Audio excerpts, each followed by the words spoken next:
Here come the playoffs. 4 weeks headed your way. In the end zone, touchdown! 12 teams, down to 1. Second chances, 0. We're all over it. 24 hours a day, 7 days a week. Get ready. Get set. Get the playoffs. One network, all postseason. Welcome to a journey revealing the NFL 100 all-time team. He's off for the races! 100 unbelievable players. That's a blessing, man. I'm very honored to be here. He's got to be on that board. He's got to be. NFL Network presents the Lexus Halftime Report. You like points? You're in the right place. We got 45 of them in the first half. Fred Warner with a pick six, stumbling and bumbling his way to the end zone, and the Niners have a 3-point lead over the LA Rams. Welcome you down on the field. I got my Hall of Famers, primetime Deion Sanders, Danian Tomlinson. I am Chris Rose. Man that's got 9 career pick sixes. You know that's a momentum swing, Deion. And it was tremendous. Let me tell you something. It seems as though the Rams had everything going for themselves until that pick six.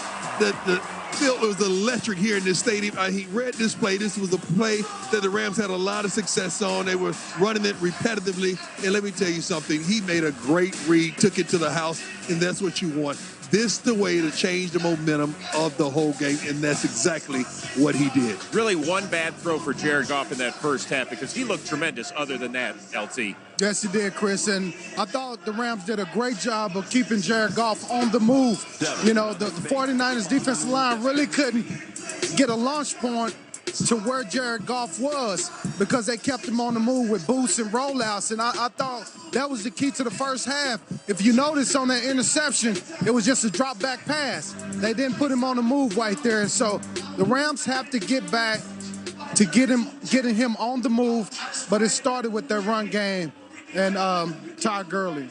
What about offensively for the Niners? Looked a little sluggish the first few series, but they seem to have gotten it rolling thanks to the running game. And Jimmy Garoppolo's been a bit better. Garoppolo started off a little cold. Yeah. You know, was a little off. And then finally he started to hit his targets, got his feet up under him, set, so mechanics was working for him, and he made the necessary throws, and here you go. And where else should you go? That's arguably one of the best tight ends in the game, and finally you start connecting with him in the second quarter.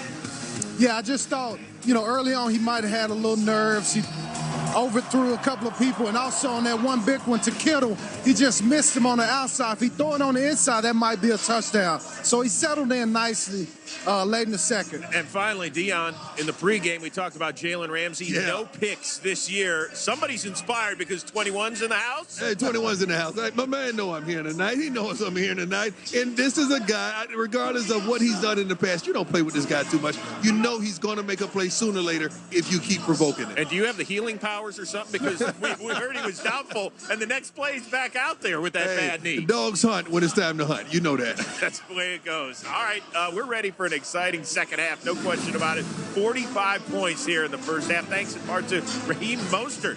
Coming up after a break, Colleen, Willie, and Steve set the scene on the rest of Week 16 games. Hold tight.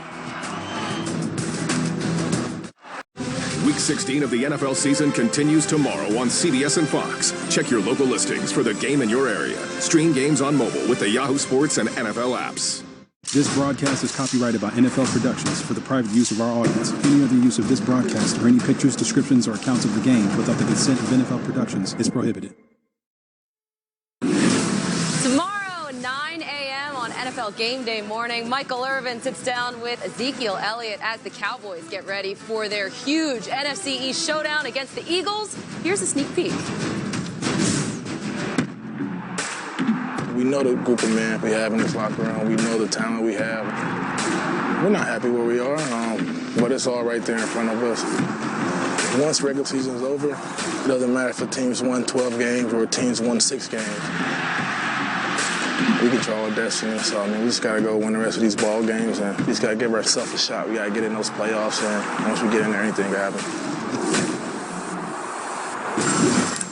NFC East on the line coming up tomorrow. Oh, yeah. And look, Dallas, both of these teams. What, do you have a question, Steve? I have a question. Yes. Why are we doing? Is Michael Irvin's doing the interview? Why is he interviewing a team that is exiting in a couple of weeks? Why? Oh, so you're saying the Eagles are going to take the NFC East? I don't know who's taking it, but I don't know why we're interviewing a guy. We should have interviewed him early in the season. Interviewing him now. Coach about to be fired. Team we'll put that in the suggestion box. Wow. Bang, bang. Come on, let's go, people. Wow, that was negative. Dallas has been up and down the last couple of weeks. What have you seen from them? This last week, I saw a complete balanced attack offensively. And if you're the Dallas Cowboys and you plan on winning this game and going to the playoffs, you got to play this way on the ground. 2 running backs, Zeke and Pollard, both over 100-plus yards. That's productive. And then Dak, off of the play action because they were dominating with the offensive line. The play action, they could be able to get the ball down the field, make some good throws. So production all over. And then everybody touched the football. He spreaded the ball out to all his weapons. See Austin right there. You had the tight end. You had everybody touching the football and scoring. When they play like that, they're tough to beat. Yeah, and Dak's been dealing with the shoulder injury as well. Both teams have been dealing with some injuries. I'm good. He's Dak good. said he's good to go. He's good to go, just like Julian Edelman was good to go today, I'm sure. Okay, Steve, what do you think about the Eagles side of things? The Eagles, you got Greg Ward.